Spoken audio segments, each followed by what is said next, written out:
Good morning दोस्तों, मैं हूं निकिता। यहाँ अपन बात करते हैं स्टॉक मार्केट की very easiest and simplest way में समझते हैं। ओके, तो कंपनी का प्रोडक्ट बिक रहा है या नहीं, कस्टमर टाइमली पेमेंट कर रहे हैं या नहीं, कंपनी कैश अच्छे से होल्ड कर पा रही है या नहीं, ये किस तरीके से अपन समझते हैं कंपनी का कौन सी चीज है जो ये सारी चीजें अपने बताता है। तो चलिए देखते हैं। तो कभी भी प्रॉफिटेबल बिजनेस तभी सर्वाइव कर पाता है जब उसका जो कैश फ्लो है वो बहुत अच्छे तरीके से इफिशिएंटली मैनेज हो रहा है।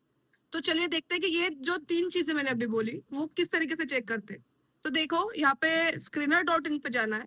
उसके बाद में ना वहाँ पे जो कंपनी वर्किंग कैपिटल इफिशिएंसी ये आएगा। तो उसके अंदर जो तीन सेक्शन है, इन्वेंट्री डेज, रिसीवेबल डे और पेएबल डेज, ये चीजें हमें बताएंगी। इन्वेंट्री डेज क्या बताएगा कि प्रोडक्ट बिक रहा है या नहीं।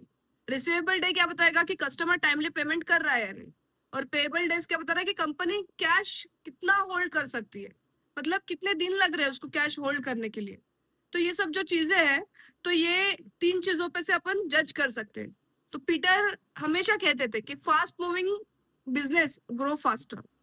सो हमेशा ध्यान में रखना है कि शॉर्ट वर्किंग कैपिटल साइकिल, मतलब जितना कम फटाफट, अब जैसे कि जो जिस भी चीज की एक्सपायरी पास में है तो उसको फटाफट सेल करना है और फटाफट कैश आनी है। मतलब अगर सपोज आप फॉर एग्जांपल अगर आप दूध लेते हो, ठीक है, डेयरी प्रोडक्ट्स, तो इसकी जो एक्सपायरी है वो बहुत ज्यादा पास में होती है, तो इनको क्या करना होता है, फटाफट सेल करके फटाफट कैश इन होता है।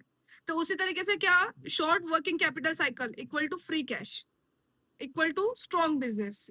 लेकिन जो लॉन्ग साइकिल, जैसे कि फर्नीचर की शॉप हो गई, अब वहां पे पहले एडवांस देगा, फिर फर्नीचर फर्नीचर बनाएगा, फिर वो डिलीवर करेगा, फिर हाफ पेमेंट आएगी, हाफ पेमेंट एक बार ऐसा मतलब it is very long process, long cycle. So यहाँ पे क्या होती है कि कैश स्टॉक हो जाती है, तो that is equal to danger. तो बस ये तीन नंबर को देखो, कंपनी की हेल्थ समझो, और उसी तरीके से कंपनी बाय करना है, कंपनी का स्टॉक बाय करना है या नहीं करना है, ये जज करो। ठीक है, थैंक यू सो मच। ऐसे अच्छे अच्छे वीडियोस लाते रहूंगी।